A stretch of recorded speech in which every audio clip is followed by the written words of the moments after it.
for 20th Century Studios and Ridley Scott's production company, Scott-Free Productions. I will be the judge of that, at least for the duration of this video. Does it deserve to exist, or did they waste time and resources making a movie that should have never been made, or whose resources could have been better spent on small to mid-range projects? What is wrong with it? What went right with it? And how do I feel about it are the questions that I will answer while staring menacingly into my own eyes while I record this ghastly long rant. My name is Gil, and I am what my Oma might call a critical young man. Now, I have a shift after this at Wayland Corporation. Hogwash, you are lying. That is not even a real business. Silence! Yes, I have a shift at Wayland because they have yet to merge with the Japanese Cybernetics Corporation, Utani. It is only 2024 after all. Ripley hasn't even been born yet. Also, I think it is important to note that my opinions are probably going to clash with those of many other Alien fans with this review, but I hope that the substantiation of my opinions and points at least merit acceptance, if not accord. It's not easy overlooking the masterful visuals of movies like this because they are extremely visually appealing. The colors, the sets, these actors' performances, etc. For some people, it does not come easy disregarding these things to break down the film to adjudge its merit. The narrative, sociology, spatial dynamics, and thematic subtext are the main points of interest for me when I watch a movie.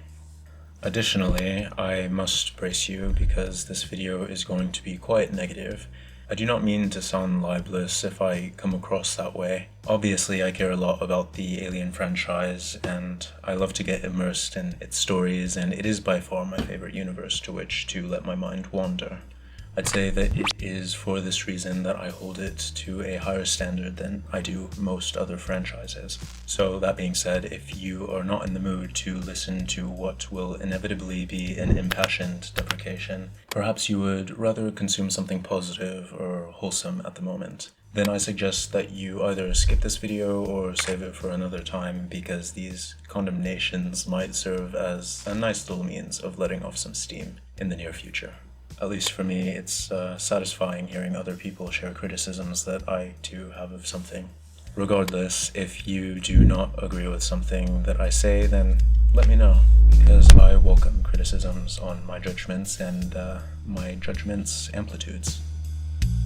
Well, I hope that you have seen this movie already, because if you have not, then what I have to say may or may not make too much sense to you. I am going to dig myself an especially deep grave this time around, so if you intend on watching this movie eventually, then this might spoil it for you.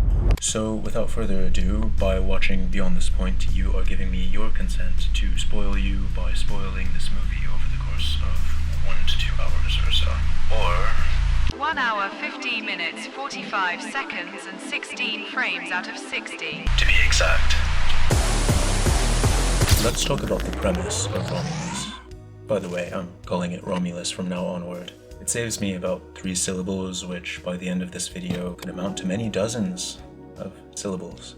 Romulus is about a group of young adults, presumably in their mid-20s, seeing that they all have probably been on the Jackson Star Colony, aka LV-410, for at least 5 years, but most likely their entire lives. This is what the movie suggests. These youngsters make a plan to illegally abandon their posts in pursuit of a life in another far safer and more humane colony, Ivalga.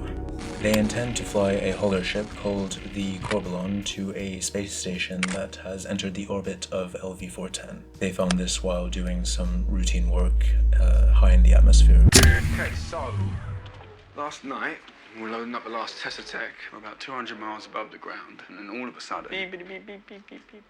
The hauler picks up this beacon, so Navarro tracks it, and it turns out there's this big Wei-Yu ship drifting right above our heads.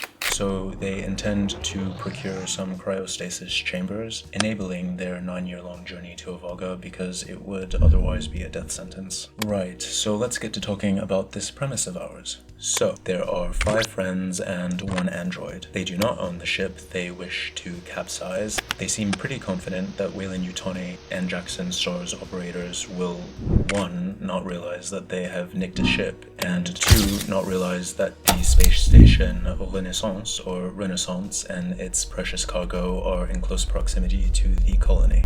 This goes unless they were aware of it but directed not to, or for whatever reason do not wish to salvage that ship's resources. We have 5 friends in their mid-20s who make this discovery and who surreptitiously plot a plot to escape, all the while no one notices anything, no one suspects anything. This would imply that these people are the most capable of successfully executing this plan, seeing that their expertise is unparalleled on that planet. Or perhaps they are the only ones both keen on and willing to abscond. But no. We know that this planet is littered with lowly human workers who keep dying in the mines, as well as senior personnel and scientists, no doubt. Being forced into mining is the very fate these children aim to elude, never mind the questionable logic by which our protagonist, Protag, is entrapped on that planet and made to work under conditions so dangerous that it caused its own worker shortage. Thanks to the environment's own precarity, I can accept this, even though it doesn't really sound right to me.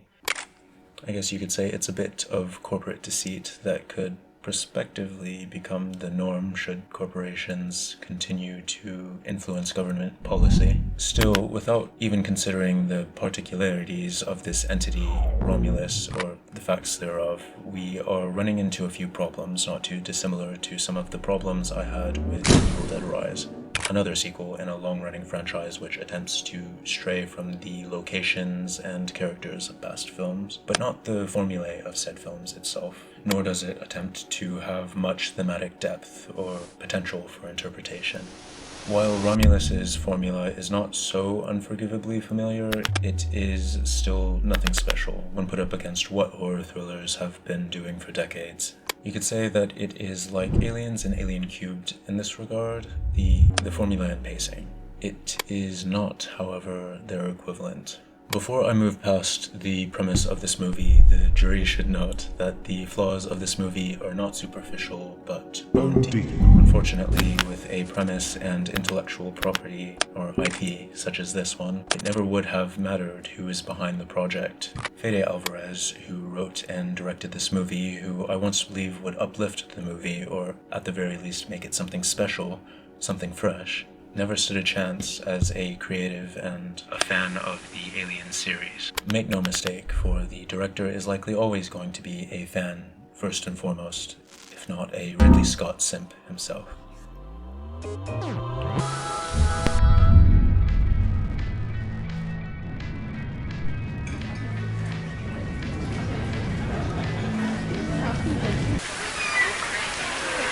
Allow me to open with a quote from an article. I did a lot of reading in preparation for this review, so you are going to get a few quotes here and there. There's a dark joke nestled within the appearance of a familiar character in Alien Romulus, writes Brendan Yu in an article for The Wrap, an independent media company. The move is a dubious creative decision for the sake of that sprinkle of fan service we've come to expect in a reboot. Whatever is best for the company, i.e. Walt Disney Corp, indeed. For your information, Romulus is the first Alien movie to come out of Fox since it merged with Disney. Yet another merger that probably should not have happened, but was allowed because the Federal Trade Commission in the United States, also known as the FTC, only started doing their job recently after many decades of blind eyes being turned both for the former heads of the FTC and for American conglomerates by the FTC itself. As of right now, I have not been able to find proof of there having been intervention by Disney and Fox executives, so I can only allege or presume that there was some intervention at some point because Romulus is a big budget blockbuster movie with a budget of roughly $80 million, or even rougher, 7,775,229,600 Russian rubles, but who's counting? Okay, so upon reading up on the movie and after having been dismayed at the egregious fan service and callbacks, I realized that a lot of these were indeed Alvarez's ideas. However, I initially refused to believe that he voluntarily overstepped the line so impudently that he would reuse a line from the original Alien in the way he did. That he would take such a line which was said in a very specific, unique context, and which is not a common colloquial phrase or something that you would expect someone to say were they in a similar situation.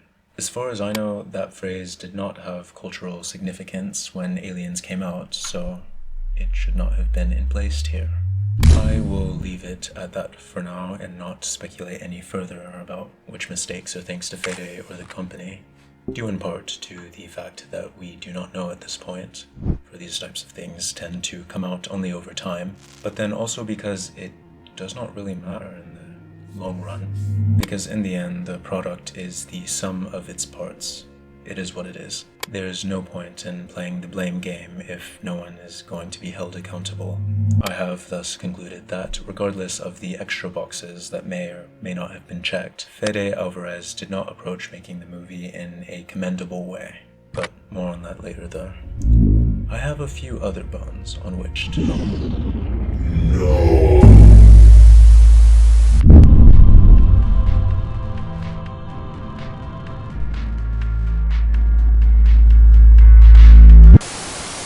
Let's talk about corporate monopolies and Romulus's inclusion and reintegration of such an imperious company as Weyland-Yutani as an antagonistic force in the Alien series at large and in this movie. So, I lost my Weyland-Yutani shirt, or else I would be wearing it right now.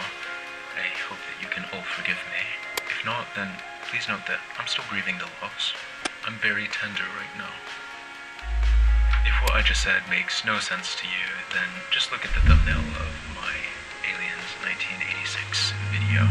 I just wanted to address this because it did cross my mind wearing it for this review. I just couldn't get another shirt in time. This is partly due to the fact that I want to get a higher quality garment, one that does not fade with every wash. But then I also want to support an artist who makes shirts with custom prints. But then I need to find one first, and then independent artists and tailors are expensive. I should have a Weyland-Yutani top ready for the next Alien movie. Let's just say that. Another thing to mention beforehand is that you will also notice that I will very sparingly use the C word. Capitalism. Quite frankly, I'm getting tired of hearing people use that as a shorthand for everything wrong with society today. I think that the repetitious use thereof has also turned a lot of apolitical or just uninformed people off. So I do not want to turn anyone off with that word, sure, but I also do not want to be too vague here. Make no mistake, capitalism is not a problem, nor is it the best possible model under which to trade and organize society, but yes, it is not specific enough. What? Does anyone hear that? What? Is there a quote incoming? Ross Bonaime, a writer for Collider, a media conglomerate, I will disclose, writes about the interesting way in which the portrayal of prospective corporations in the first few Alien films concomitantly helps to develop those movies' characters. They write, "The Alien franchise has often put these workers at the forefront, but getting to see the dregs of their situation and the desperation to get out only heightens what we know about these types of characters in these films. But, unfortunately, Romulus soon loses this exploration of capitalism and how companies thrive on the backs of their workers to move into a more conventional direction for this series." I must agree. I could not help but notice that they have largely abandoned the well-established, indelible pursuance of character development in relation to our characters' oppressors, the megacorporations. Don't get me wrong, there is that overmastering, unwavering entity somewhere out there beyond what we see on screen, but in Alien Romulus, that commercial entity is little more than a means for catalyzing the story, and I guess shaping the narrative as well. Nor is it there to shape our characters so much as it is to rationalize their mutiny. Yes, you could argue that it affects the direction of the plot, the decisions made, and that it creates obstacles much in the same way that it had in the originals. However, I would counter that by saying that its presence is not very consistent. Let me explain. These people are exploited, but they have a way out. They are working hard like Ripley and her crew had, but we never actually see these people work, or not really. Also, these characters are faced with the hellish impediment that is the xenomorphs on their way out of what is essentially slavery. Had Ripley and her crew made it out alive, then they were going to find themselves in the same capital-centric environment from whence they originated.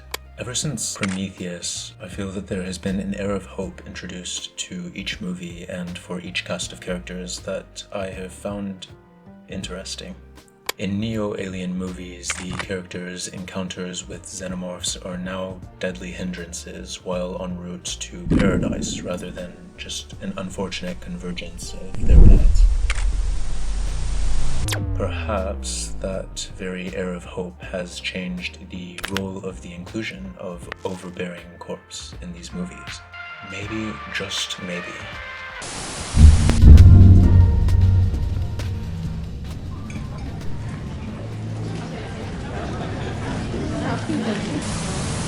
Let me just say this. In Alien, it is the corporation's policy that had the Nostromo land on LV-426. And then in Aliens, it is the corporation's desire to secure wherewithal, probably natural resources, that sees to it that the Nostromo returns safely. The same is true in the future, too. Their fascination, and more importantly, their impetus as an organization hungry for ever more power and capital, leads them back to the xenomorphs every time, and every time it blows up in their face. This is a lesson to be learned that may never actually get learned. Hundreds of years of evolution and development of the human race in particular, even beyond the original Alien, and they are still failing to contain xenomorphs, even though they do eventually weaponize them. But then the Predators also have a hand in subduing the human race. But that is a whole other story. So this dynamic is very interesting to me. Capitalism, or rather allowing individuals the right to private ownership of their means of production for whichever good, is naturally degenerative, or the free market that oversees this trade is. This is because that private ownership does not exist in a vacuum. It has an effect on consumers, whether they are consuming that product in particular, making it, or none of the above. This is why capitalist markets need to be so heavily regulated. When left to their own devices, self-interested companies will accumulate capital, power, etc., and then use the ensuing wealth to their own ends and not for the benefit of society. No, because, simply put, they have the freedom to do so. Because that is a prescribed right given to them and protected by the state. The natural behavioral laws pertaining to a collection of individual actors or organisms are not the same as those which pertain to individual units. It is for this reason why governments tend to blame individual bad actors in government or even in business instead of the system of government itself. In practice, that is sacrificing a few names to save the many and avoid systematic restructuring of society. That would disenfranchise the minority, but not just any minority, the most privileged of them, the 1%, or maybe 10%. Yes, they have the freedom to stop wealth from circulating back into the economy, after all. Well, of course, in order to accumulate all of those resources, they have to run tight operations, pushing boundaries and exploiting workers along the way. But that is where there's a bit of a kick. The worse off the majority of people are, the more likely they are to revolt against the wealthy or care to unionize. And it would be against the wealthy, because you do not necessarily have to be a capitalist to be wealthy. This is somewhat of an example of what is called a contradiction in Marxian economics, which refers to his law of contradiction, i.e. the unity of opposites, a unit that contains within it opposing forces, forces which compete. I think I mentioned in a recent video that embedded in capitalist philosophy are the seeds of its own destruction. It is a popular notion in that faction of economics. The xenomorphs are, in a way, a type of seed, let's say. They are brutishly sought after by Weyland-Yutani, but they are also poignantly the company's bane. So too is the proletariat, or working class, a capitalist's bane. They need workers to exploit in order to accumulate wealth and create scarcity, because scarcity is what begets value, in currency, I guess. But the more they exploit their workers, the more likely they are to be overthrown, at least in theory. I don't know, do you see how those two developments kind of correlate? Introducing xenomorphs into the mix complicates what was previously a mostly binary war. But then why is it more effective having our characters encounter xenomorphs in their day-to-day lives in Alien as opposed to them crossing paths on their way to a better place? A vague paradise where we do not know much other than that the grass is greener on that side, or rather that there is grass at all. I had a difficult time answering this question, but I think that I have a pretty good grasp on the matter now. In the original Alien, the characters are forced by the company to investigate a distress beacon, which makes them reluctant participants in the encounter with the facehugger and then xenomorphs. There's one xenomorph. In the original Alien, the characters are forced by the company Weyland-Yutani to investigate a distress beacon, which makes them reluctant participants in their encounter with the facehugger and xenomorph.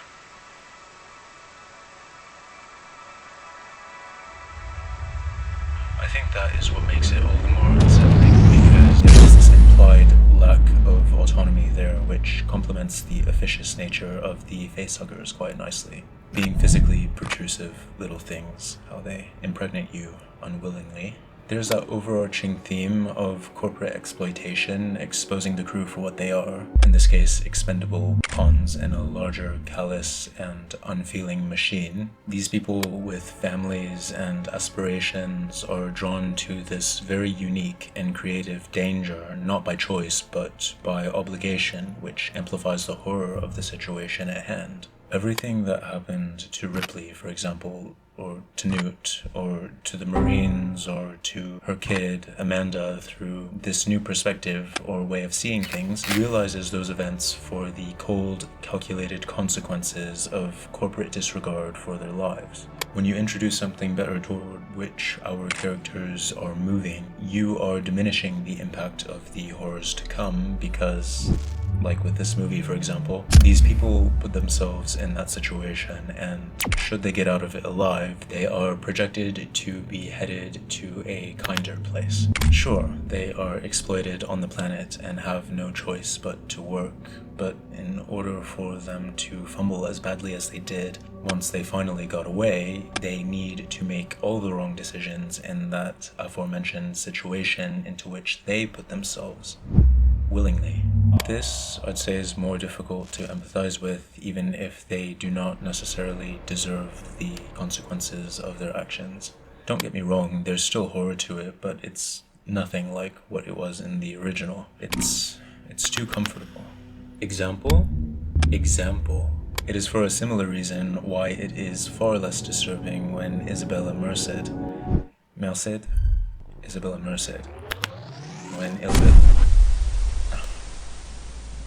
Isabella Merced injects herself with that black goo.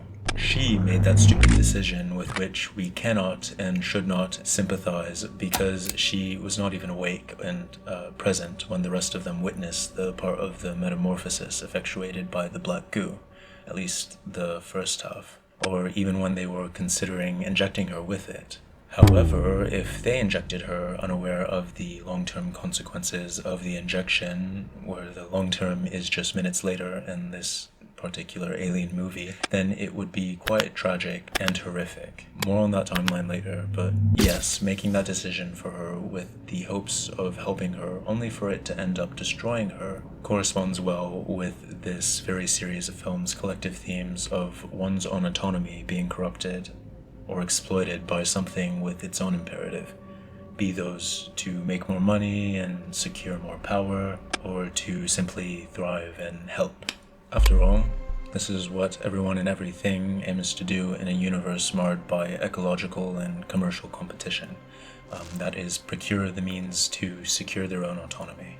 Having their actions inadvertently cause harm could have better incorporated that idea of everyone having different goals, if they instead decided to show us people who really do mean well, but who make a mistake and occasionally make things worse for one another.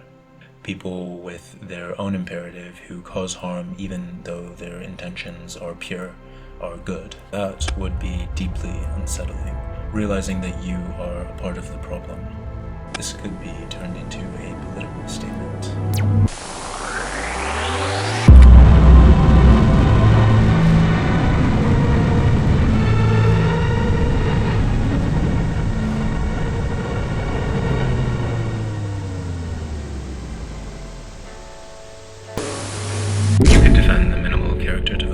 Undertaken in this movie by saying that it is the case because it is taking after Alien, which was able to get by without telling us much of anything about each of the cast members, without telling us much of anything through exposition, for example.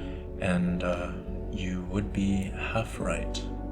In the original Alien, the movie opens with a voyeuristic, subjective character development. Observational development? There's probably a word or phrase for this, but I haven't a clue, so we are going to work with my paraphrasals. Wait, paraphrasings? Paraphrasations? Paraphrasations? Okay, I need to look this up. Wow. Paraphrase is both a verb and a noun. So yeah, I guess we'll work with that which I paraphrase. Before they decided to introduce a threat to the movie, we got to observe the characters' work and how they interact with one another upon awakening, which that served as observational development for these characters. We see how they interact with one another, how they eat, how they joke, like I said, how they work. We even see them wake up from cryosleep, at which point they are probably the most vulnerable and themselves, or more so than they'll ever be. These scenes are notably not exposition heavy, but they are substantial and make the film feel so much more realistic and immersive. In watching these people go about their duties, we pick up on their attitudes and quirks, be that a calm, clean collection or a rather analytical, logical demeanor. Once we have gotten a sense of the characters and may relate to them, there is introduced a facial and xenomorphic threat, which I would argue feels more invasive due to the aforesaid. Aliens did actually continue this trend somewhat, but they also introduced a lot of new characters whose personalities are, for the most part, in the beginning, over the top, stock standard, really.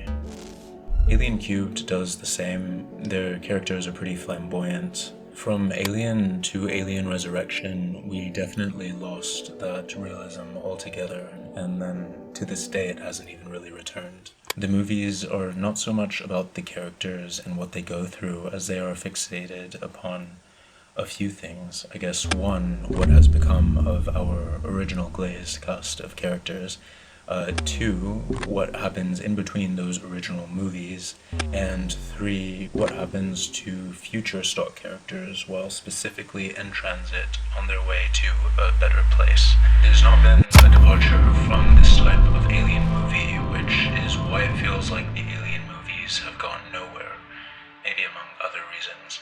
But this is unlike the books and comics, which are innovating even though they are not exactly what you would call beaux idéal, or ideals of their respective kinds of media. Yeah, those other medias, they're weird. They are much more violent, but also quite lighthearted. Maybe we'll review those in the future. Back to Romulus. In Romulus, we are introduced to the characters, yes, and we get to watch them interact with one another. There is some indirect character development, but most of it is said, and there is not a lot of substance otherwise. I feel like it took after Aliens a bit, but Unlike Aliens, they did not have a perfect film off of which to build. Aliens really succeeded because it had Alien, 1979. Romulus, on the other hand, has nothing. In fact, it would have had to work harder than Aliens, not just because it has nothing, but because the Alien films before it really did ruin a lot. In Romulus, everything is said aloud. Oh, so I could have guessed this, but Kaylee Spaney's parents died a while ago, their death caused by their work in the mines, explaining why she is so emotionally dependent upon her brother and maybe reluctant to go work in the mines.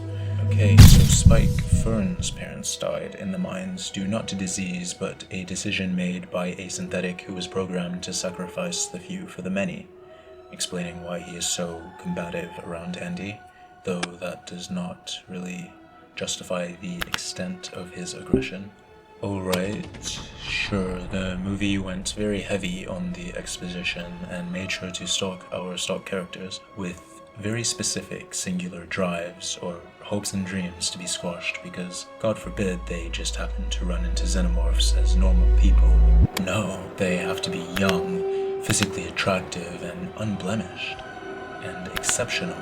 Yes! Our protag needs to have a preeminent desire to see grass and the sun on another planet because, God forbid, she be like 99.9% of people who just accept their plight. Look, I'm not mad because she desires what she does. I'm not mad because these elementary aspirations of hers are all that which comprises her.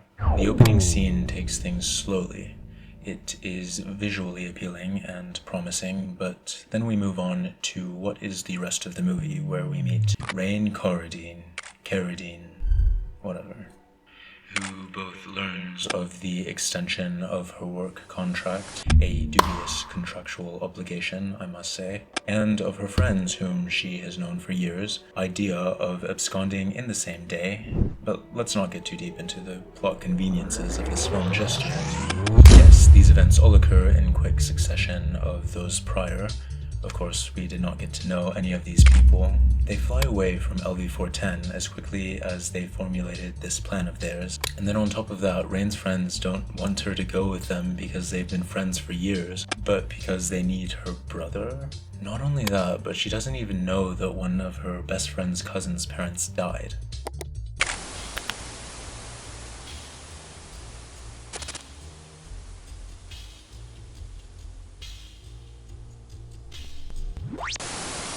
And then on top of all of that, I can confirm that they all grew up on this planet.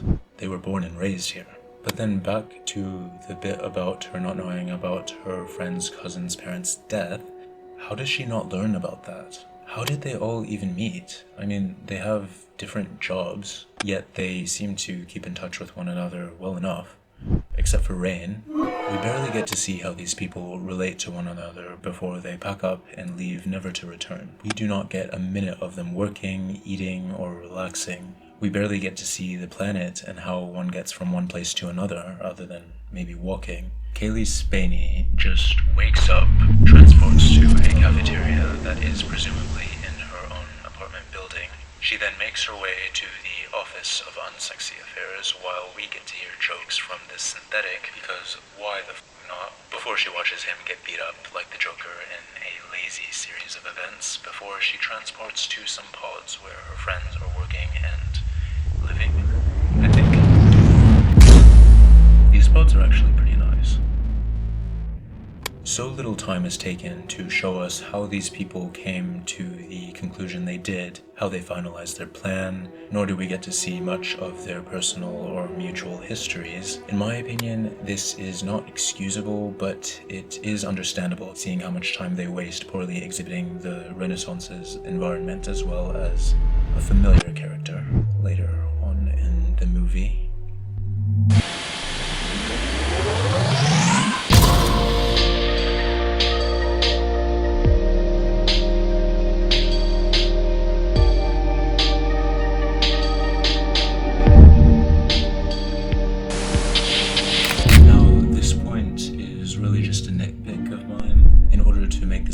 I will have to assume that Alien is meant to be as realistic as possible, or to get as close to our reality as possible. in spite of the fact that the series no longer feels realistic or grounded anyway, and in spite of it not appearing to care about being realistic anymore.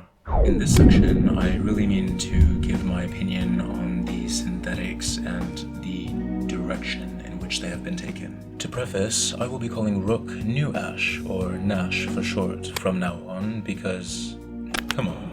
If you are this far into the video or have seen any of my other videos, then you know me well enough to know by now that I love making up new terms, and perhaps unnecessarily sometimes.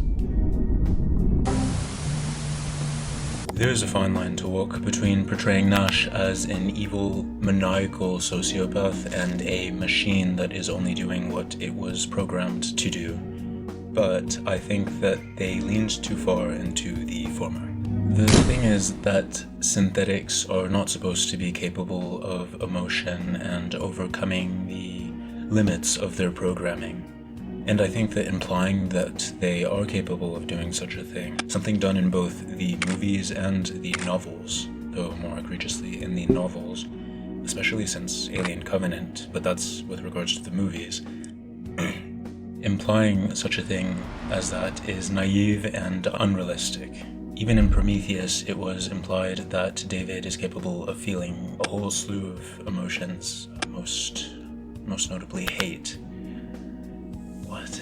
I understand that people living in the 70s and 80s were duly naive, but to build off of that idea well into the future, where we have completely plateaued as a species, failing to solve even the most basic of problems like world hunger, to continue to push for such a big feat of engineering, probably bioengineering to some degree in the relatively near future, is crazy, seeing how slow progress has been in recent history.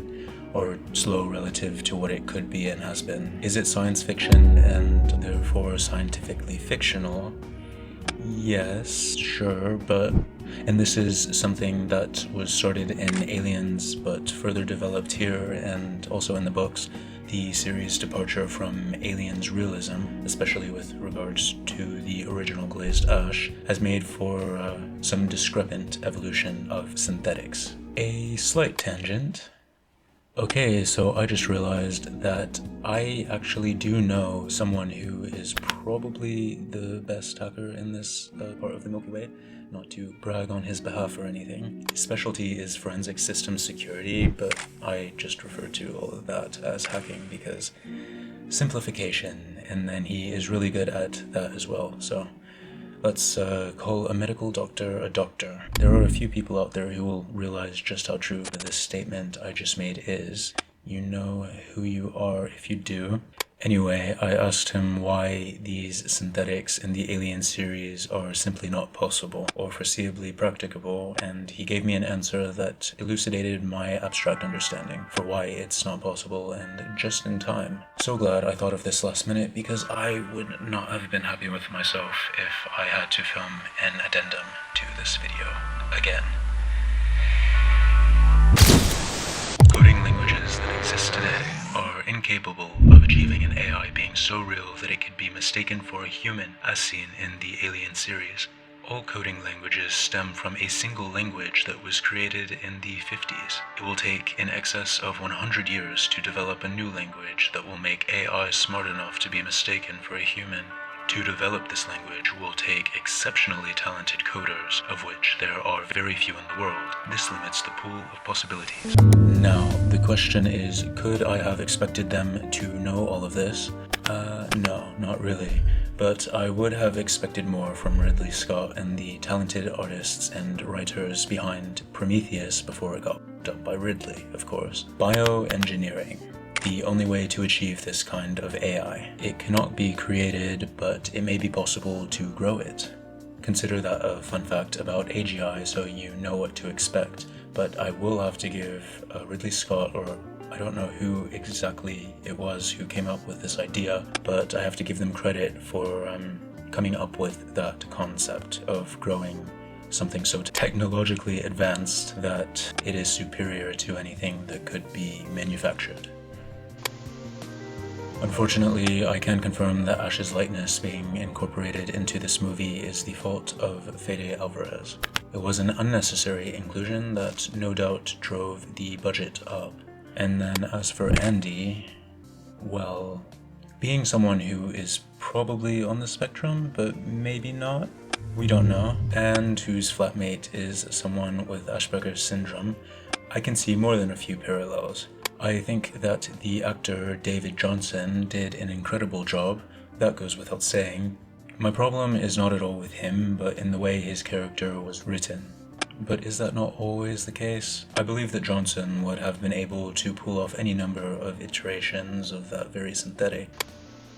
Right, so my problem with Andy is that they did not write him to be, in my opinion, the most realistic of malfunctioning synthetics. That's all. I guess you could call this another nitpick. I just don't think that having the actor channel his inner autism was the best route to take, nor was infantilizing him. I also felt that they did not do enough to make Andy feel like a synthetic, robotic quirks and all. There were some, but not enough, in my opinion. I really can see what they were trying to do. That whole subject of androids becoming more human than ever thought possible, and then also being capable of love and all that folly, is something explored to great lengths in the novels.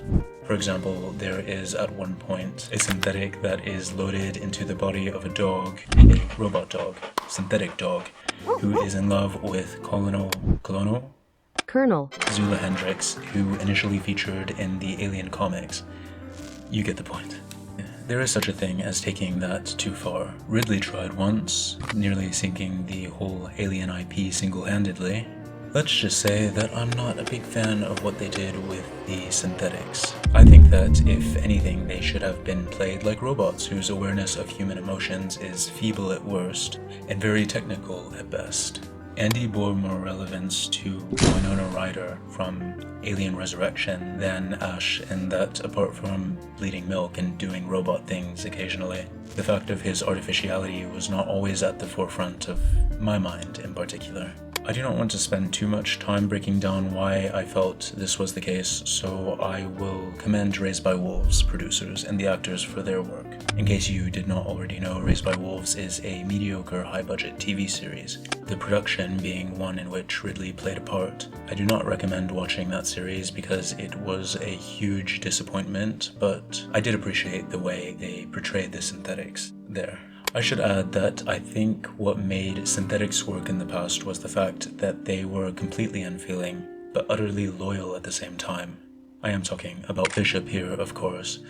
You are able to project your emotions or your own characterization of Bishop because he is a blank slate. He's like a dog who wants nothing other than to protect you, yet he is not a dog, for he does not need to eat or sleep. The personable traits he exhibited were not that of a warm person, but could be construed as being kind or honorable because they are what a good person would do with intention.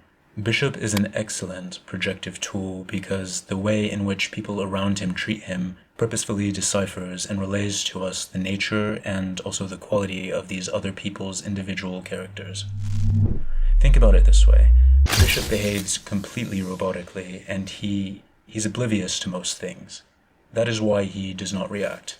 He is actually not so unlike someone on the spectrum himself, at least in his behavior, because he doesn't exhibit emotion. Ripley, however, is human. When she treats him like a person, that is meant to tell us more about her character than anything. It was such a good idea to have a good android be introduced in Aliens, just because Ripley was traumatized by Ash, understandably too. So for her to come around to synthetics by the end of the movie was a pretty heartwarming character arc, or so I am told. Now, back to Andy. I see Fede suggesting emotion and personality with him throughout the movie. He definitely wanted Andy to feel like a loyal dog, but what they did not do is keep him emotionally neutral. I do not really care that he was broken and whatnot. I look at this character and how they decided to insinuate some brotherly bond between him and Rain with disdain, because it seemed for the most part to be mutual. The synthetics, in my opinion, were misappropriated. Oh boy. Back to the topic of Nash. He was just one reference to the original films of many, and there were many.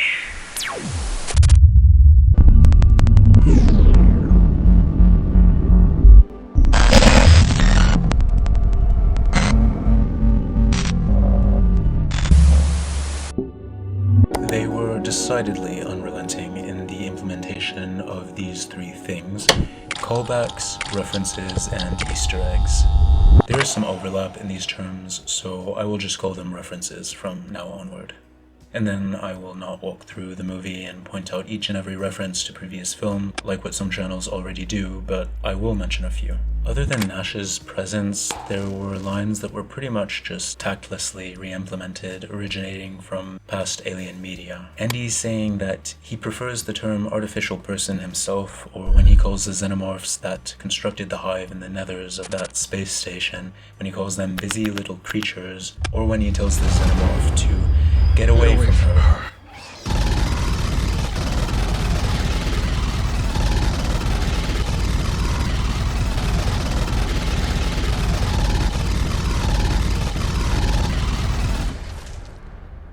You bitch. Or we can look at every other line from Nash. The synthetics in this movie were little more than plot drivers and mechanisms for incorporating these cheap ploys for nostalgia. We can look at the very end of the movie where Rain records and transmits a message about her being the only survivor of that ambush, for example. This was not, of course, done in any special way. No, for it was written to sound similar to Ripley's transmission. Never mind the fact that sending that out might alert nearby Weyland-Yutani outposts of the hauler's position, as well as her kind of illegal defection. But it was not just the lines, was it? No, that would necessitate that the writer of the movie have some self-awareness and self-control. And the xenomorph in the elevator shaft was a reference to Alien Cubed, K crawling underneath those metal grates as a xenomorph climbs atop them was a reference to Aliens and Newt. Rain, as she dangles from the ship in the end, was a reference to actually more than one Alien movie, the most obvious of which is probably Alien Covenant, but it was a reference nonetheless. Nash being ripped in half was probably even another reference to Aliens, this time with regards to Bishop. The references come in so many forms. I would not put it past them to have included a character who is skeptical of synthetics for no other reason than to copy what James Cameron did with Ripley, except our new character, our new synthetic conscious? Artophobic? Synthetophobic? Well, whatever. He learns nothing. He dies with his prejudice. Now, I'm not considering the mere presence of familiar objects such as the pulse rifle from Aliens or the ship's architecture, which is reminiscent of Alien Isolation's Sevastopol space station. No. We're in the same universe, so we should expect to see a lot of the same gear, the same materials and styles being used. What I am talking about are things that were lifted that do not make as much sense being in this movie, like lines and actions, because the circumstances around those borrowed elements are bound to be different and make less sense reappearing. Even if every single criterion around that line or action is kept exactly the same, something which is not really a good thing either in most cases, then it is gormless of them to think it reasonable to reconstruct the material condition and intercharacter relations for which the memorable dialogue or action sequence was written. It is gormless or witless because by reincorporating those scenarios, you are thereby not creating a story that can fend for itself, so to speak.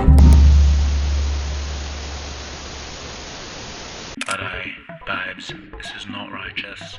This is not what people of the 1970s meant when they coined the phrase reduce, reuse, recycle. You will not be contributing to the giant floating pile of garbage in the middle of the ocean if you simply grow a spine and some guts and maybe exercise the right side of your brain a little bit and take some risks making something new for a change. It's pretty self-evident why these references are generally bad, but I'll explain away some of the logic just so that we are all on the same page. References tend to encumber films because their presence oftentimes detracts from a movie's autonomy, keeping it from standing on its own. Autonomy is important. Not only do these references rely on we, the audience's familiarity and remembrance of the content of the media from which the reference was elicited, And even if the reference resonates with some viewers in a good way, the resonance is almost always superficial, lazy, and monopurpose. It is little more than an elusive nod or a sly wink whose presence signifies 1. The movie's reluctance to push the narrative forward, 2. to create a meaningful and resonant story on its own terms, and 3. to construct its own identity and lore. These relics, whether they come in the form of memorable lines or actions or terrors, just overshadow the modern elements of whatever it is we may get. Usually, these modern elements, they are new characters whose identities are just barely developed. The references tend to also stall or even terminate one's sense of immersion. Over and above all of that, then it can make the movie feel unprofessional or even commercially oriented as opposed to creatively oriented. It can feel disrespectful, and of course, I felt all of these things myself. Like I said, this movie and movies who... Are movies people too? No. Only people and businesses are people. Again, like I said, this movie and movies which practice cinematic incest, or syncest as I will call it, feel like wastes of time. I know what you are thinking, or what you would be thinking if I gave you enough time to think.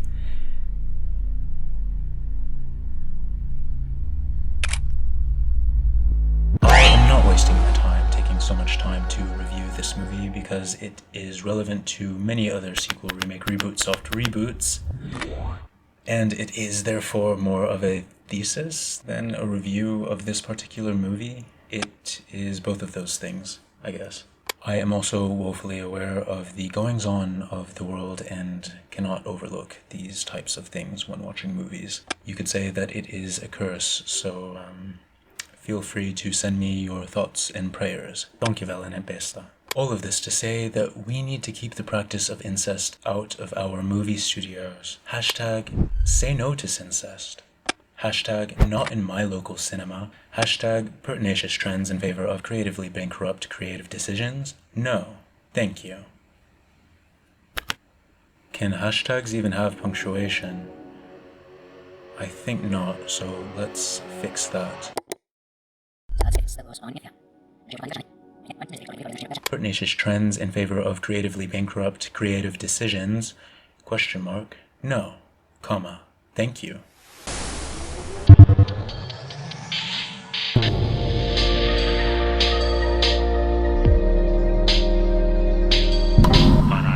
Vibes of fun and creative.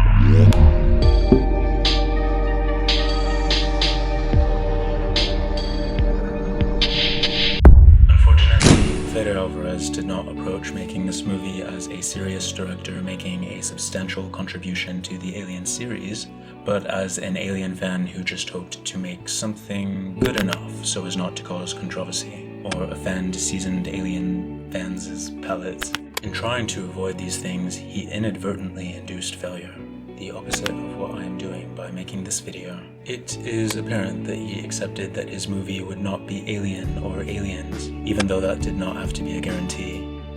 Just like how Alien Cubed managed to be different from Aliens, which managed to be very different from Alien, this movie could have felt like a breath of fresh air. It could have carved out a space in the filmography where it stands as a new, transformative piece of art. Instead, it felt like a hot breath being blown onto the back of my neck when it was already 37 degrees outside because of global warming. Why did I choose to wear a long-sleeve shirt that day? When he accepted, or rather circumscribed to himself, that the movie would, at best, be the third or fourth greatest Alien film, his approach must have then been to create something subservient to the originals, as in something that does not recontextualize or disturb them, nor cause our favorite autocrat Ridley Scott to be distempered. The Daily Iowan, a university student-run newspaper in Iowa, said it best, or rather, journalist Charlie Hickman wrote it best when he said, "The movie descends into relentless fan service, becoming the most expensive fan film ever made at a budget of $80 million US.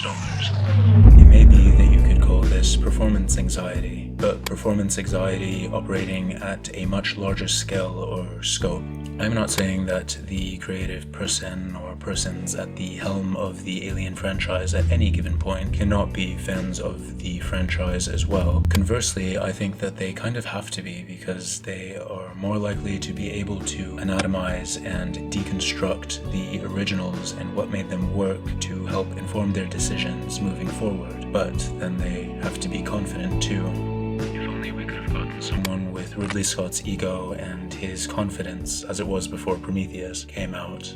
But someone with Fede Alvarez's world-class eye for all things graphic or cinematographic, then the film would have been very different. I do not think that what went wrong with this movie is obvious enough for the fatuous, thick-skulled, and myopic executives at 19th Century Fox, or for the supercilious creatives behind this movie, of which Fede comprises. In watching Fede's interviews, I have learned that this whole project was instigated by him to begin with. It was his idea, so this movie was not conceived of at HQ. This was just a case of a big Alien fan knocking on the door of Fox and Ridley's family-owned production company, which was probably the same door to the same office building but occupying different floors, and asking if they could make this fan film. I do not believe that Fede deserves all of the blame. While he is an adult, I cannot help but sympathize, seeing that we are all somewhat reduced to children when considering these works of art for which we are partial and reserve much adulation. Okay, I need to look up that word because I need to make sure that this is similar to adoration. Adoration. Okay, good. It sounded like adult, so I thought maybe it might be sexual, but that is not the case. Lucky me. I believe that we should blame, if any one person or group of people at all, the adults who allowed this child to run with his idea without first consulting any of the other thousands of children who reserve just as much, if not more, adulation for the IP. I know that I am, too, a child in this respect, but I would like to think that I could have, just like many other fans could have, stepped back and abated that immature, directionless enthusiasm I and many others would most certainly have were we given the chance to decide Alien's cinematic future. No, I do not want to solely blame Fede, but I do want to shame him. Bad director. Or wait, bad writer-director. You need a time out. In an article on one of my favorite news sites for mostly non-political developments, Bloody Disgusting, I read an excerpt from a review Fede Alvarez did with The Hollywood Reporter, in which he talks about the future of the Alien series. Seeing that Romulus was a box office success, Fox is likely going to do what businesses do and change as little as possible with regards to who is behind the next Alien project. Conservatism at its finest. Anyway, the article reads, "If Romulus does spawn a sequel, it sounds like we'll be heading to Ivago with the duo. Yes, I definitely can pitch a sequel right now," Alvarez explains. "We tend to do that naturally, not even thinking about sequels. For us, movies have not become franchises, tentpoles and sequels. This is a language that I've only learned in the last 10 years of my life working in Hollywood. For me, it's always been about the story." Has it really?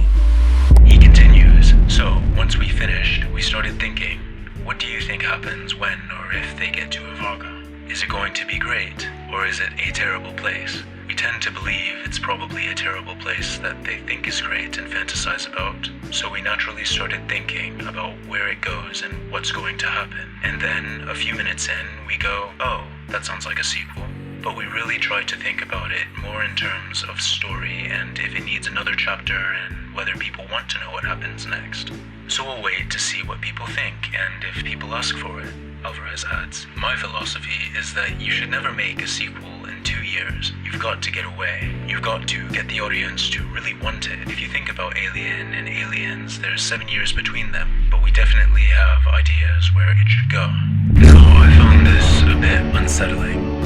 Fede still to this day using Alien and Aliens as reference with which to inform his future decisions, or at least there is that implication. He's not going to wait 7 years because that is the amount of time he needs to write a good follow-up or develop another story within the Alien universe. No, he would wait 7 years because that worked once 3 to 4 decades ago.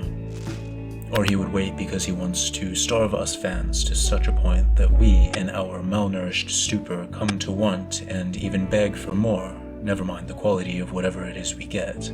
Am I the only one who found this sentiment of his to be a bit inimical?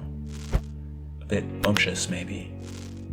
I do not know. I just dislike his approach to making alien movies. I would not say that he's corrupted or evil or anything like that. I'm not quite that dramatic or contemptuous, but he is definitely not very self-aware. The problem with continuing this story is that it is most likely going to mirror Five Cream and Scream 6, and that there will be nothing for them to do but to have their hollow characters, these strangers, plot alone. Sure, things can go horribly wrong on Ivaga, whether that be because they are undocumented travelers or because they accidentally bring facehuggers or a xenomorph to Ivaga. That can totally happen, but what about our protag? You know, the woman who was supposed to carry the movie. I cannot be the only one who felt that she was little more than a reincarnation of Ripley, right? Reincarnation. Since Ripley is not yet born, I think. This is the same case. The actress is more than capable of being an interesting final girl. Aside from Rain's fondness of Andy and her desire to emigrate to another planet, I struggle to recall a single quality or personality trait with which to reckon. I feel like at this point there was more done to develop Daniels and Alien Covenant, whom people hated so much so that even I thought that it was a bit undeserved, a bit overdramatic.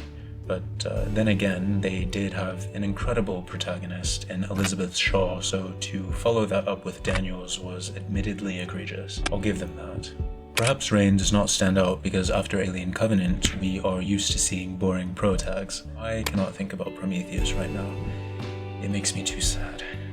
I cannot tell you how much I loved Noomi Rapace's character in retrospect, even though she was not perfect by any means. That religious angle was weird. I think that it would have been a better idea to just make her spiritual. Furthermore, when I have to consult one of the various alien wikis to get more information about who these characters really are, we have a problem.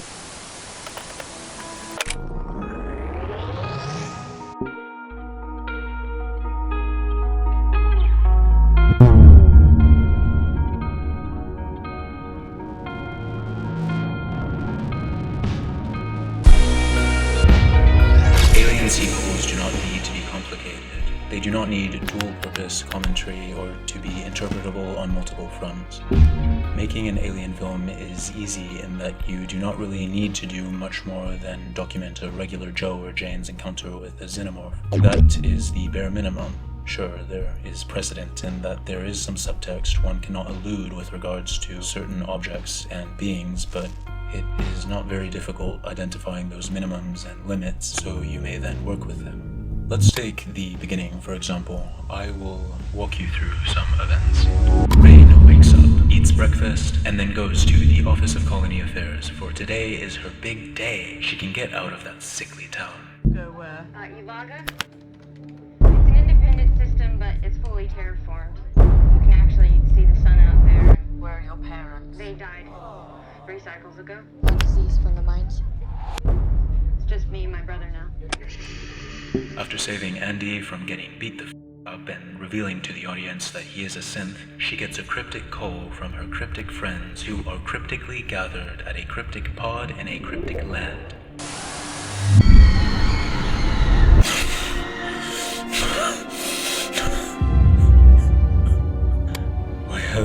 My heavens. That is the last time I let Dr. Seuss inhabit my body. Never again. Anyway, they get to divulging their plan pretty quickly, which is the pinnacle of the aforesaid overcomplication of a simple narrative, because Hollywood's writers play only by the rules. This is why you do not go to film school. Class? Let me just say that I think it is so dumb that we need to take this circuitous route just to arrive at the point at which characters are ready to go, ready to leave and do so. I think that this is the perfect example of a trope expiring, or you could say that it is a trope so overused that the only way to do it right in a film that cares about maintaining some semblance of viability is to not do it at all. Why did rain have to be excluded from the planning beforehand? The only reason of which I can think is that they wanted to facilitate an exposition dump.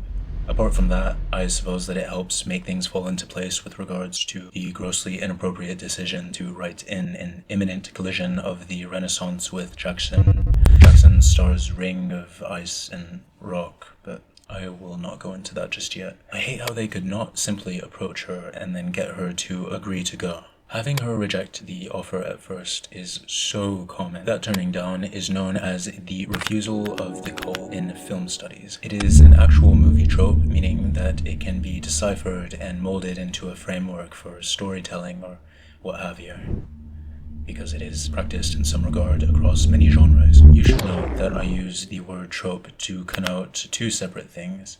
There is the official definition, which I will share here soon, but I will also use it in reference to many common practices, misused archetypes, or even common flaws in movies.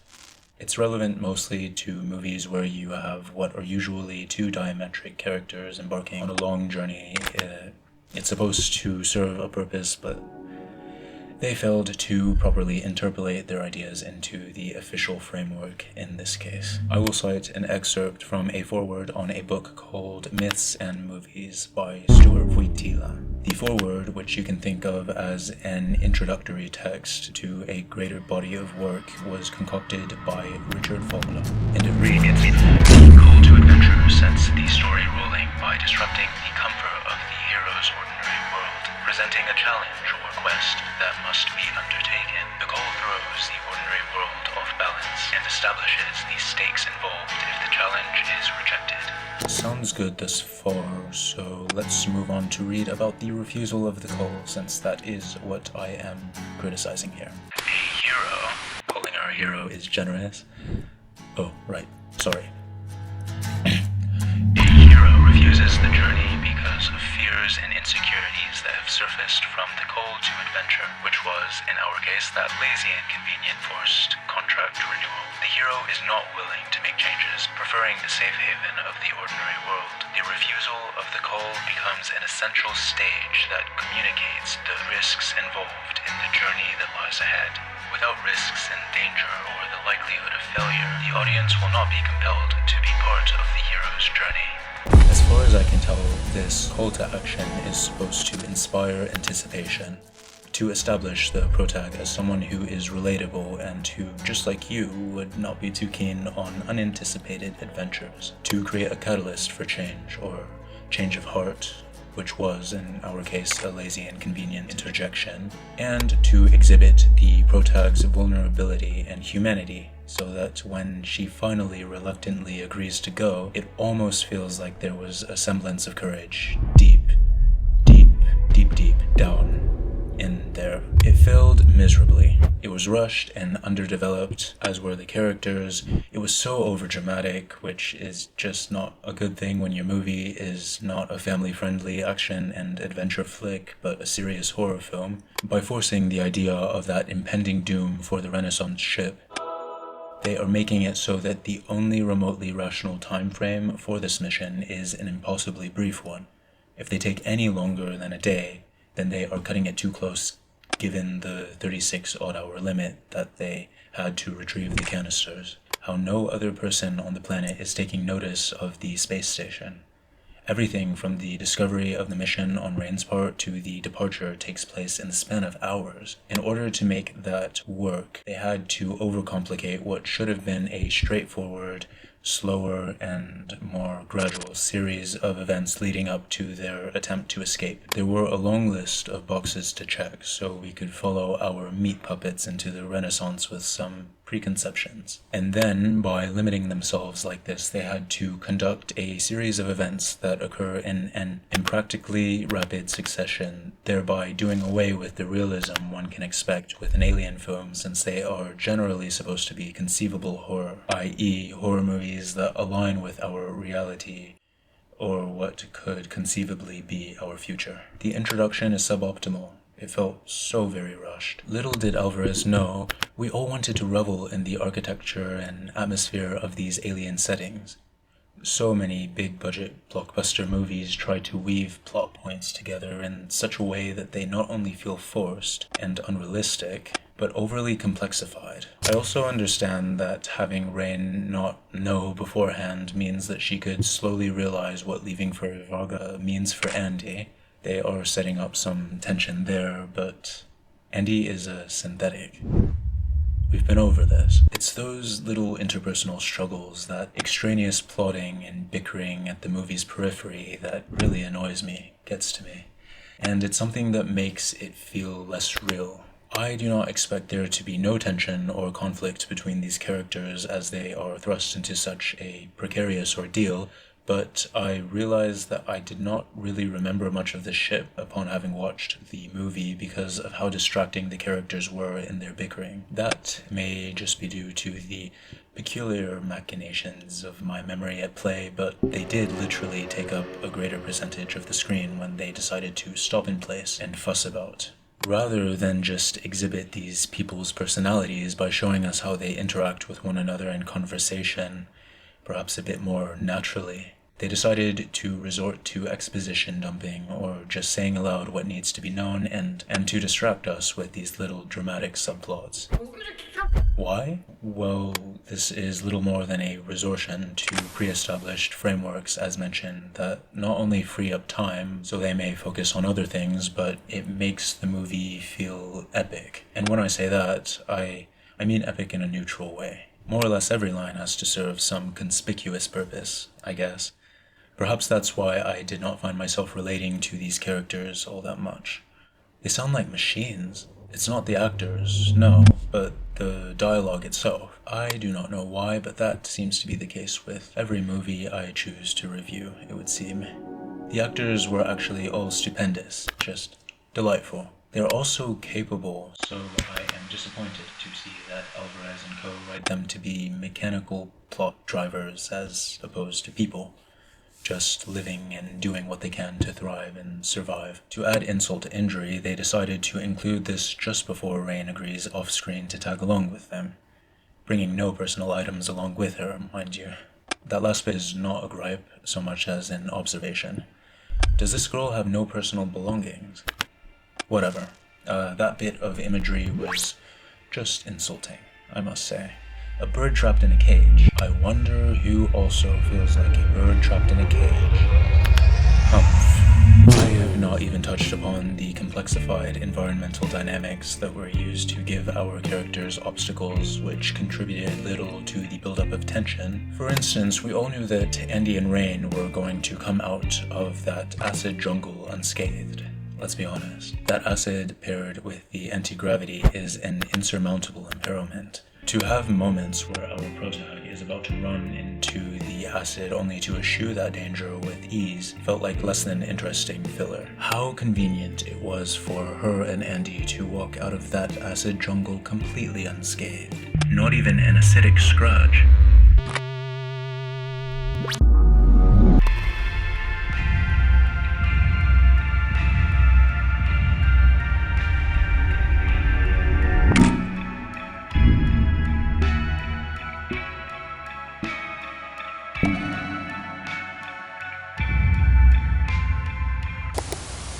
Wow. Well, this is a first, recording so much that I have to actually split up my recording over more than one day. My heavens, this movie was convenient. Let's take a close look at the stories and characters, and then we will also ask a few questions. Do I expect them to have known better than to fix every flaw, fault, or discrepancy I catch? No? Not really.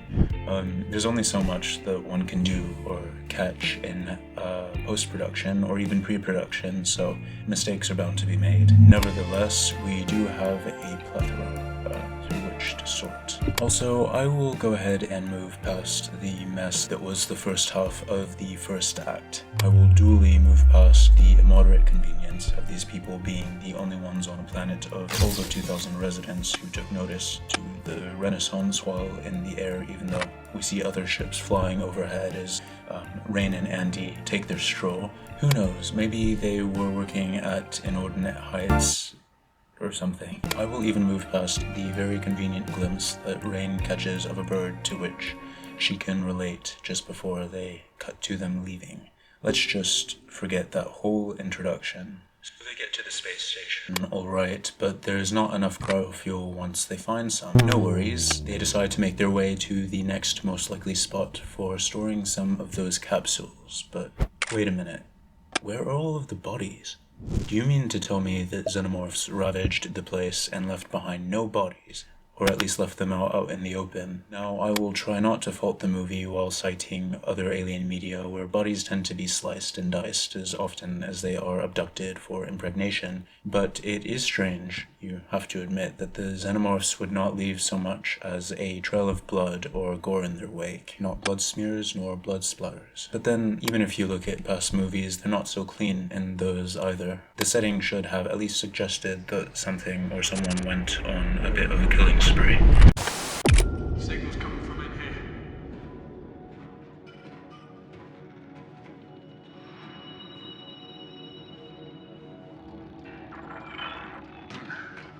Hey Andy, look at this.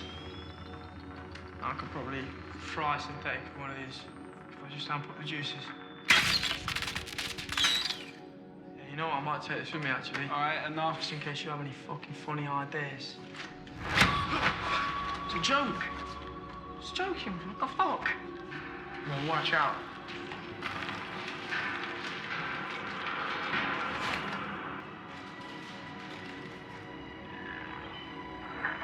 Shit. It's only a synthetic. Fuck. I thought I was a real person then for a second. What happened in there?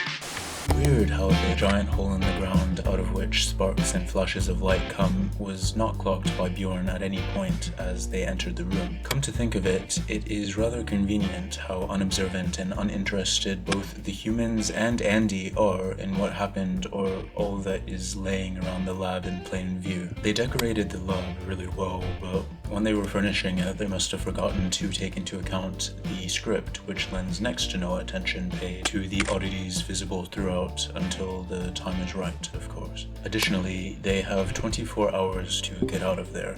So why are they in a rush? It is somewhat understandable because they do not know that they will be the only ones to explore the station. However, they also do not think to take anything with them that may be of value, seeing that they will need money or to be of value wherever they go. Navarro does take that one instrument she found interesting, but that one thing she took is the only one we know about with certainty because she uses it like 10 minutes later. So the only thing taken was something that is specifically used for the benefit of the new perspective. The X-ray was a neat idea, but it's like they didn't even try to make these people make sense. Whatever, let's also ignore the convenience of both Bjorn and Tyler's fending off multiple facehuggers only for Navarro to fall prey the second she is faced with one. Based on the rhythmic dilatation of those bladders and its synchronization to her breathing patterns, I'd surmise it's feeding her oxygen to keep her alive. So who the fuck are you? I'm an ND-255 Weyland-Yutani synthetic, originally built for mining and safety tasks. You guys call me Andy? It's that module. Yes. That new module didn't just upgrade my credentials. It's substantially updating my AI and it's mending my motor systems as we speak. Why does Andy refuse to let Rain take out the module inside of him? Is it because he's being upgraded? Because if so, is this upgrade really conducive to Rain's protection? Because his motor reflexes are still good enough to catch facehuggers, as seen in a previous shot. I am not at all a fan of the lack of urgency in Rain or any one of them to normalize Andy. It seems like the solution to what was to become a big problem in the movie was ignored just so the movie could play out in the way it does.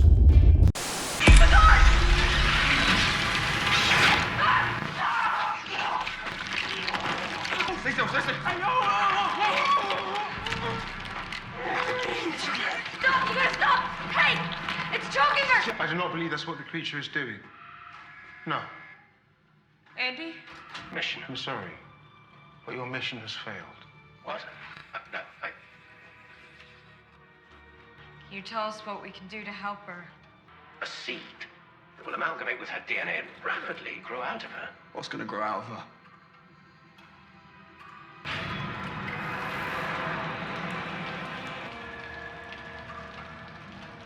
XX-121 Xenomorph.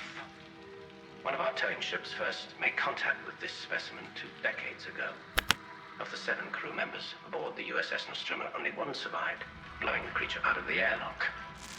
We've been searching for it ever since. 170 days ago, our search came to an end, and the body of the Xenomorph was brought on board, presumed dead. I'm Floric. I sealed the station back up, but it was too late. Wait, shut up! Nobody cares about your fucking ship anymore. Okay. What if we use the cryo fuel to freeze the root of the tail?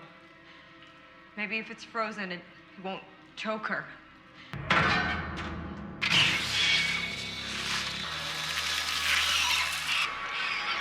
Get it up!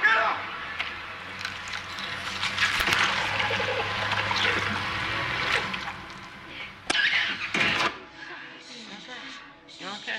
I wouldn't be so sure.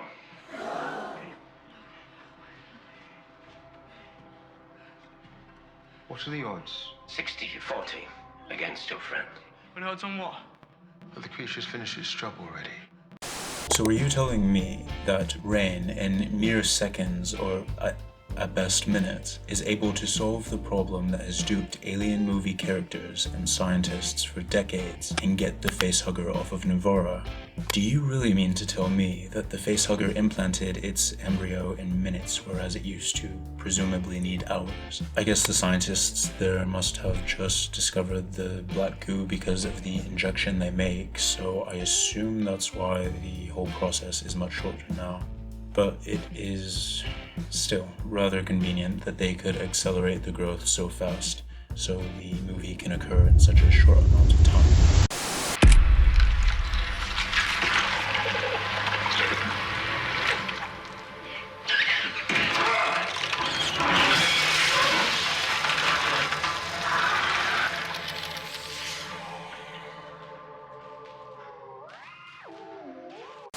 And then the facehugger gives up on its pursuit.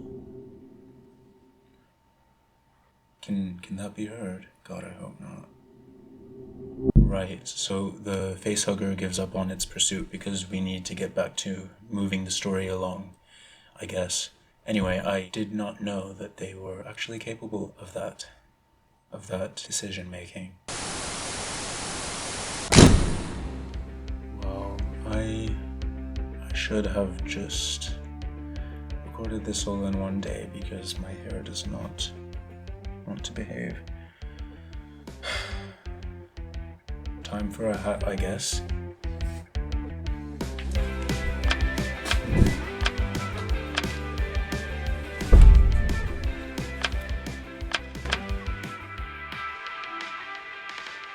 Okay, in the bottom half of the hemisphere, as you may know, summer is just beginning, so this is not going to be too comfortable. Andy?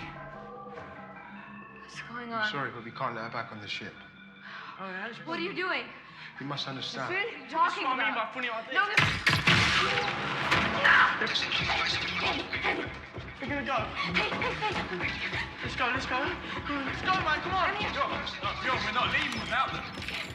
come here. Yo.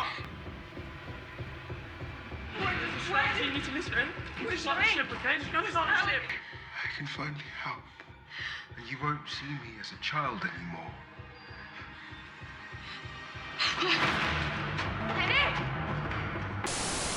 Andy gets knocked out for just the right amount of time so Bjorn and Navarro can limp away, but Rain does not think to take out his new chip in the meantime. Upon awakening, Andy even acknowledges that he feels that he is Rain's burden before chasing Bjorn and Navarro. So why would he, after failing to catch up with them, think it conducive to Rain's survival to keep his new chip in? Why is Rain not more insistent on that being taken out? Because he is ostensibly a different person. That stupid chip and Nash are huge impediments to Tyler and Rain's escape. I feel like they could have come up with a more plausible series of causes and effects that see them making their way to the xenomorph hive at the bottom of the space station than this. Talking about funny ideas. No, we're gonna go.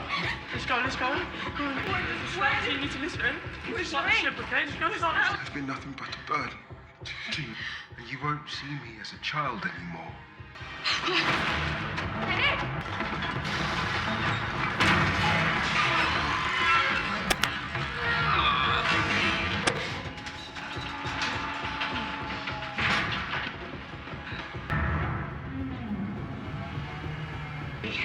I just need to get away from this airlock right now.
A single switch and nothing else in the ship's cockpit to send it flying away, but also around and back toward the space station so they could accidentally fly into a hatch. Neither the crew nor the ship sustaining serious injuries in the process because the ship will be needed for later.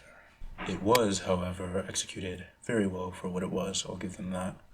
The editing, consistency in everything, and everyone's placements, and the tracking of movement as they cut between every subject were impressive, but that's just good editing, not good writing. Still, that mostly made up for the fantastical initiator of that shipwreck. I'll give it like a quarter of a pass. Welcome to the Renaissance Space Station, the center of ancient... This place gives me the creeps. Did you hear about the miner who lost his left side? He's all right now. Did you get it? He's all right. Can you turn yourself off, please? You said you were nervous, and I was trying to make Jesus, you know, I can't wait to get in them pods. Never see you again, you know that? You'll see me in your Vogler. No, you're not going to your Vogler. Go on, stop. Around? Hold on. Oh, she didn't tell you? Yeah, so no Wayland's Autonomy system, so no fake people allowed. I prefer the term artificial person myself. So they decide to have our characters air out their laundry in the midst of exploring new areas of the ship we have never seen before. I was a bit frustrated watching them drum up unnecessary interpersonal conflict while neglecting to have our characters sufficiently explore the new setting. I found myself wishing that these people could have just put aside their differences for a little while, just for a few minutes. I do not see why their character flaws need to come out in full force, most notably the synthetic prejudice, at least at that point in time. For crying out loud, this ship was abandoned. Do they not have any curiosity? And then, if they do, then why are they concealing it? I appreciated the establishing shots of the Corbon in relation to the Renaissance ship and how those establishing shots were bled into the interior, there were aesthetic touches that I really appreciated, such as the Corbelan radiating light which bled into the holes. The exploration of the ship might have fallen short of my expectations, but the design of these new settings certainly did not. I do wish that we could have seen the xenomorphs look them up a bit. Something that was exhilarating to see was the pack of facehuggers spilling out of the laboratory like spiders as they break out of their nest. It was very effective at unsettling, or it would have been if they were as big a threat as they were in the first two movies. So the first few dead bodies they see are glimpsed in a secluded area of the ship and show up just as the mains are slowly making their way through, trying not to panic or sweat. What an unfortunate discovery to make when they need not to.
It certainly is a choice how Bjorn decides to stand in one place and stare at the alien's cocoon which just transuded acid, melting the metal beneath, especially since the acid is, as I said, I think I called it an insurmountable impediment?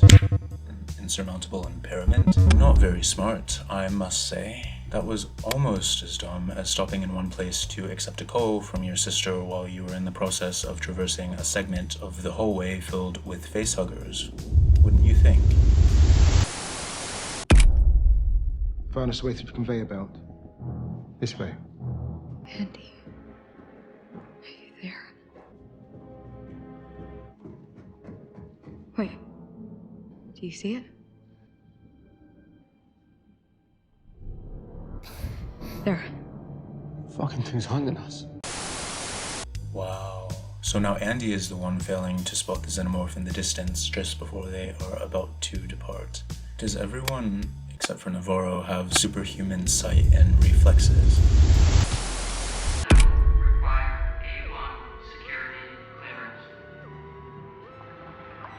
What is that?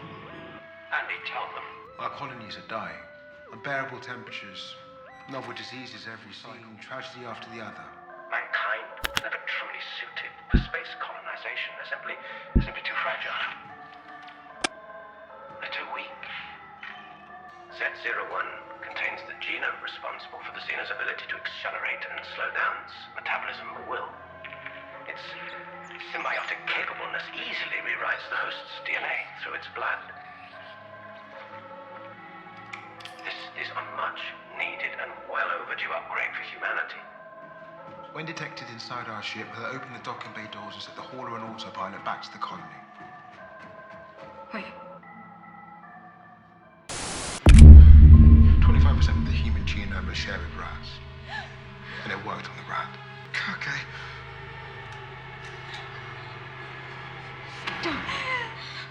What choice do I have? I don't trust this. A few inches later.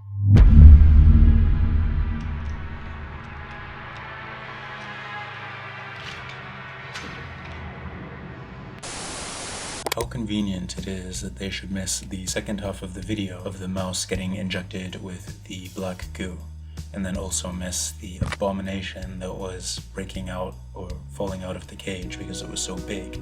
Why would you go on to have them be hesitant to use the black goo when you just supposedly witnessed it working without the side effects? Why were they hesitant, but not Kay, who knew nothing of the vial's contents?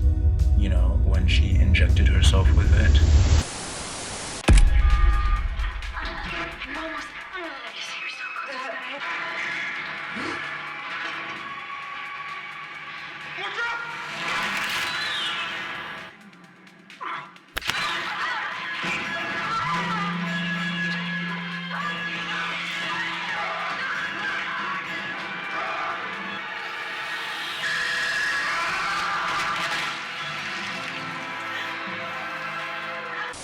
So, to save Rain, who is about to be attacked not by a xenomorph but its tail, Tyler thinks to run in front of it to push her only to get impaled himself and then pulled up. What an anticlimactic death. I must say, I do not think that there was a single satisfying death in this movie other than maybe Navarro's, just because that was the first and only death by chest bursting this time around. The most difficult kind of death to f*** up. Gosh, using Ian Holmes's likeness really must have depleted that budget. I am guessing that's why we barely get to see the xenomorphs in action in this movie. I don't think that we even get to see them run or pounce once. At least in Prometheus and Covenant, we can say that they had that. Something which no other Alien movie before it, aside from maybe Alien Cubed, was able to get right. But then in Alien Cubed it looked god-awful. Decent for the time, but bad by today's standards. This movie has repeatedly vacillated between cheap shots and plastic imagery on one hand and shots and props probably worthy of some critical acclaim on the other. It has been very consistent in that regard. Of course, I know that they probably over-relied on practical effects because James Cameron is one of at least two idols that Fede worships. Yeah, those practical effects no doubt drove the budget up too. It's definitely a mixture of mistakes that bogged its own.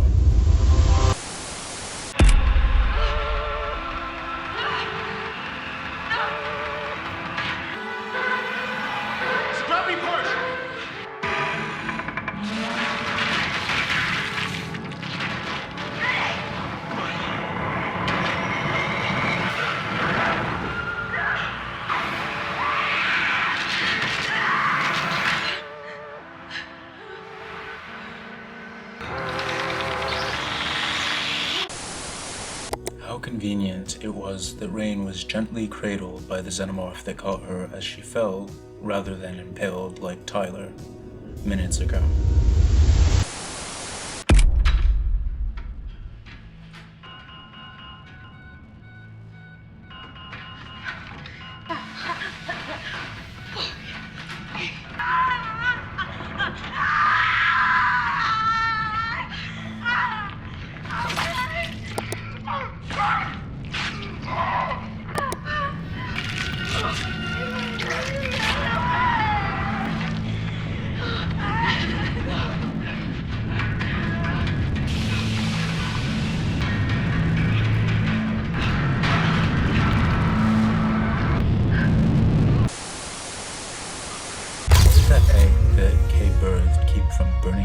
Way out, or burning the pod itself for that matter. Why did it only start opening, steaming, and then seeping acid only after it was handled with thin garments by Rain and set down? Good timing. Perhaps it reacts when exposed to air, but then the delay is still suspiciously well timed. So too is the sand onto which it falls well placed.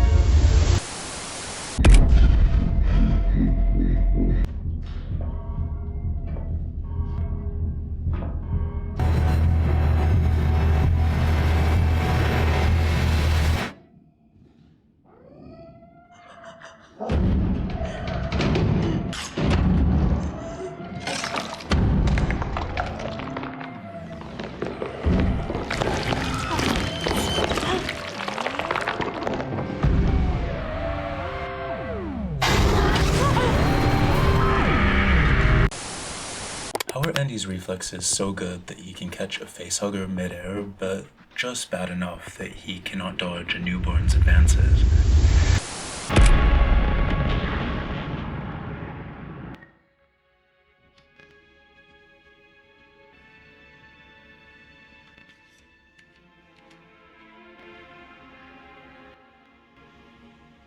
I'll fix you. Same. Am I right, ladies? I'll fix you. Anyway, with regards to closing the voice log. What? Someone exclaims just as they are lifting off in the Corblon that there are 2 space virgins in that ship. 2 space virgins coming through. Now, it could be inferred that Rain is one of those 2 people who have never been in space before. Whoever the second space virgin is does not really matter. So, if she has never been to space before, then how and why does she make a cryostasis voice log? Even if Andy instructed her before being put into cryostasis, which does not make the most sense either since his internals are probably inorganic, but whatever, then why does she phrase that message eerily similarly to Ripley?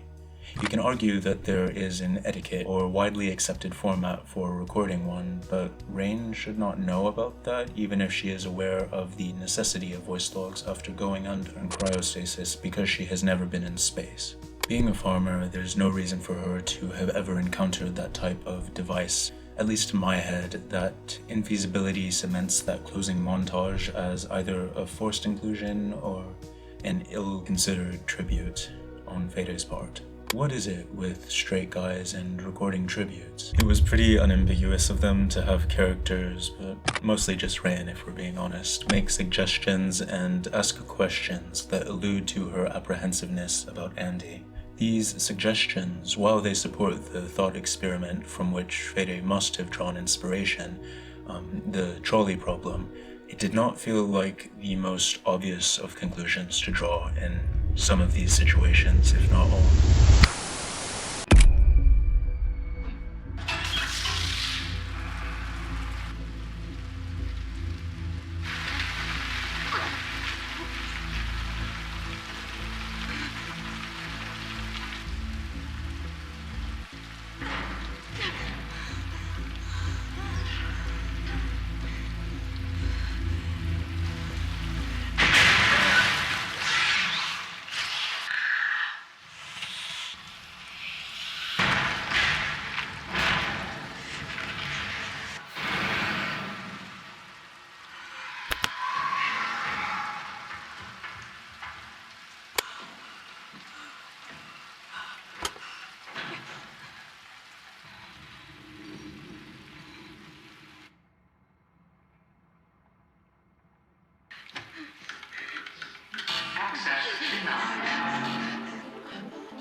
Open the door, come on! Oh my god. Can you open the door? Hey, look at me. It's alright, I'm gonna get you out. Now, Andy, open the door, stop What are you fucking doing? Why didn't you help me? Someone help me, please! Andy! Andy, please! Run, that's the only option! Run! Please! Open the fucking... I'm truly sorry. There was nothing I could have done to save her. Could have opened the fucking door! We'd all be dead if I had. We need to move before the creature finds its way into this room. Andy? What's your prime directive? Yes, Rain, he did not open the door for Kay when she approached it, but how could you not see that there was a xenomorph and that it was indeed a trap? How can you blame Andy for that when he pretty much just saved your lives? Would you have rather died?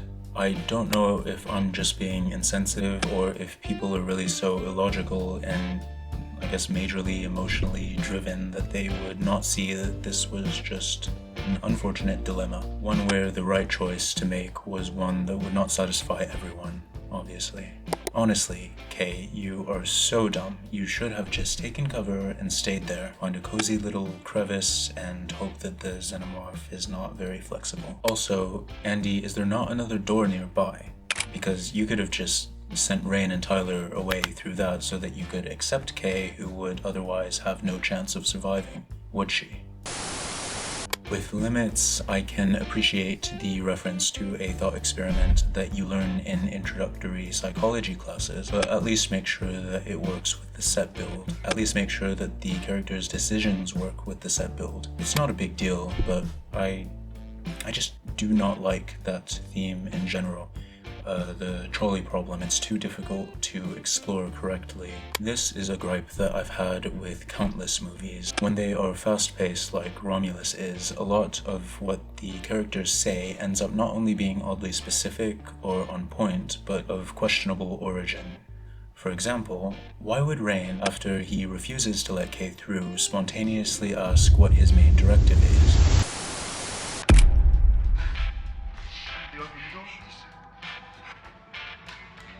We need to move before the creature finds its way into this room. Andy, what's your prime directive? I'm afraid I have a new directive. To do what's best for the company. I need to remove that module. I'm afraid that's not in the best interest of the company. The fact that he has a new directive is something that should have been discovered in conversation, not after someone asks an unexpected, unprompted question with little relevance to what actually just happened. Soon after, Rain asks how Andy could do that, and then in a dramatic display of a very human emotion, maybe enmity, I don't know, he says, "What? Leave someone behind?" As though he could feel butthurt about being betrayed. I suppose that the intersectionality in the trolley problem and Rain's omission of what is to be Andy's fate when they arrive at Avoga sort of justifies those ideas' existences, since they are not, after all, completely irrelevant to the story. However, I do not have to like it. I guess you could say that this was not really a character decision so much as it was one made by the screenwriters, but I thought that I would comment on that anyway.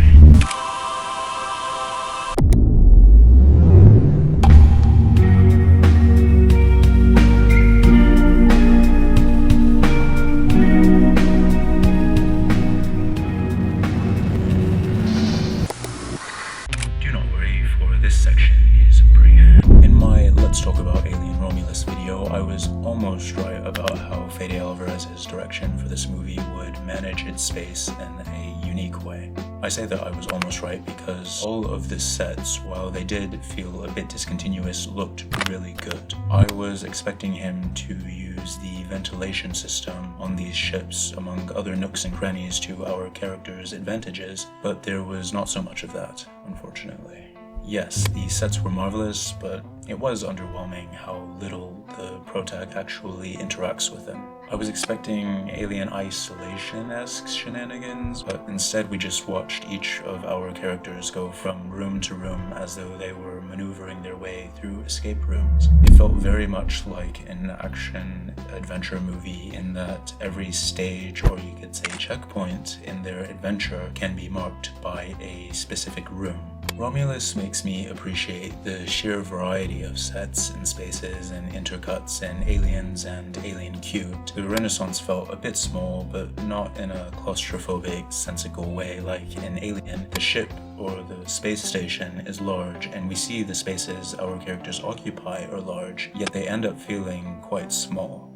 Therefore, the sense of compaction you may have does not bode well. Do you see it?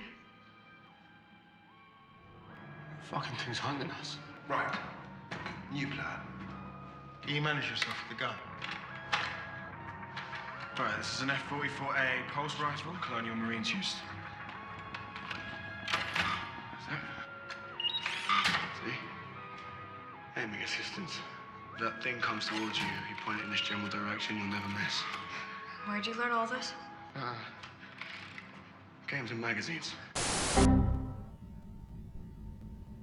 Are they trying to be as derivative as possible?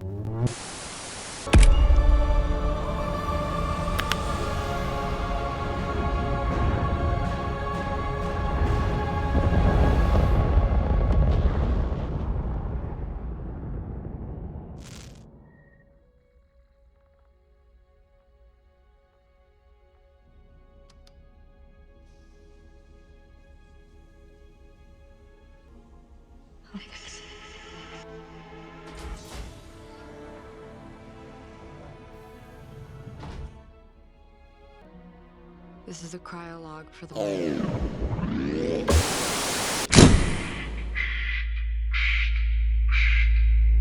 Hello? Hello?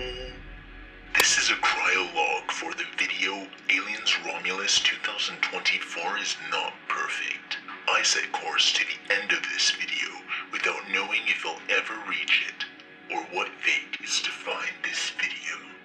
But whatever happens, I'll just make another one, and another one, and another. This is Gale Arkander, a quiet antisocial alien fan who was balefully disappointed with the latest alien release, jumping out of my window after I finished recording this. I saw Alien Romulus in the cinema the first time I saw it. I actually went on opening weekend here in Cape Town, and I was, as they say here in South Africa, baie opgewonde om dit te sien.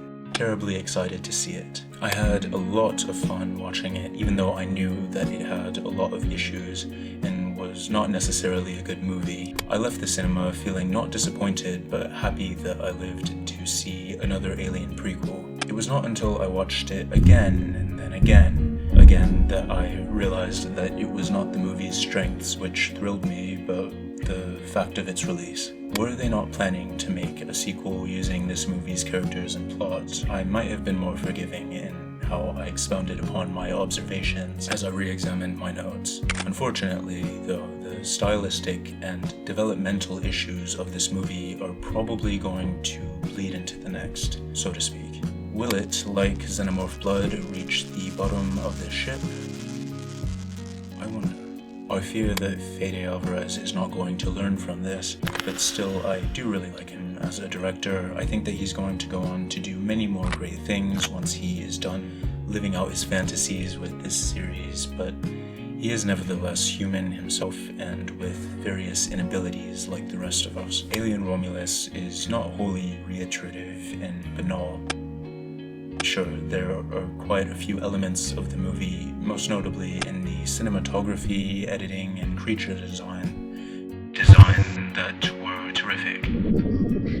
They managed to hire a bunch of very capable actors, most of whom really know how to exhibit existential dread and fear. Actors who, despite having been assigned to some rather pallid fictional people, were able to perform their hearts out when it came time to scream in space.